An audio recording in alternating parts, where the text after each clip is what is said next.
I really enjoyed the panel.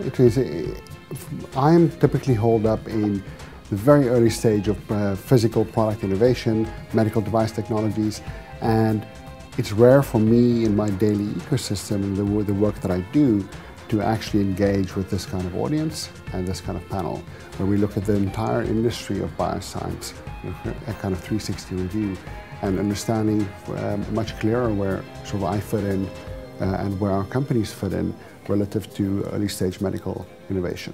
Any entrepreneurship venture is challenging. You need stamina, you need good ideas, but first and foremost you need a good team backed by good supporters. And because teams, eventually teams of very highly efficient and highly intelligent people will drive the products that we make. And you need to be able to test and verify very quickly whether you're making a scientific discovery, a new drug, or a piece of hardware. You need to be able to very quickly verify whether you're on the right track or not.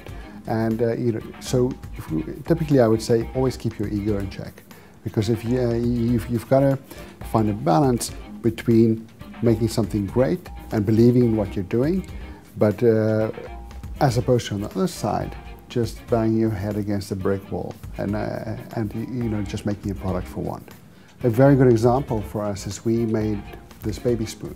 It's legally it falls under a food utensil safety standard. It's not a baby product per se, whereas toys and other baby products would fall under the baby safety standards.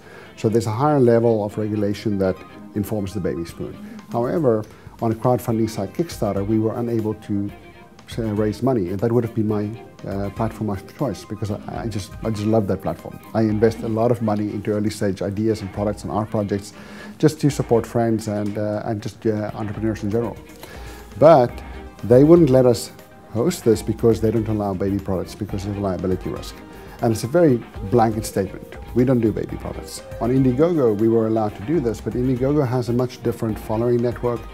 They also don't have the same critical mass in the US than Kickstarter has. So I think that there were some technical concerns, some network concerns, but if you look at bioscience in general, I think it's very, very risky to push this on the crowd and say, please fund our medical device.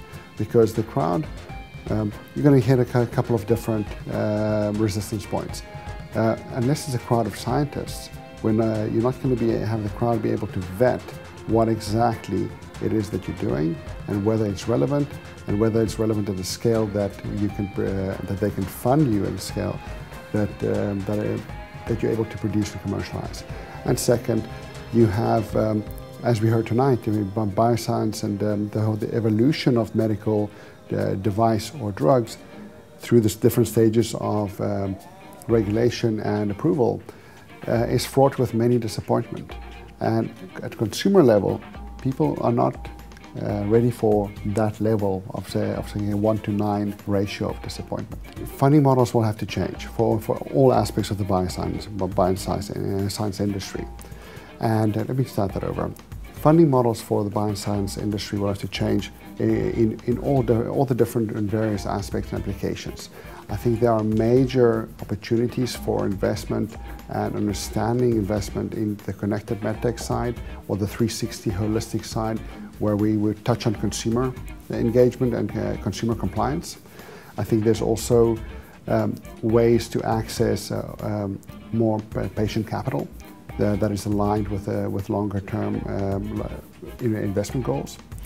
And I think specifically in my realm, understanding what is happening at the grassroots innovation level in biotech, medtech, robotics, and just general innovation acceleration right here in New York benefits everyone in the room in terms of sort of immediate, medium, and long-term investment strategy.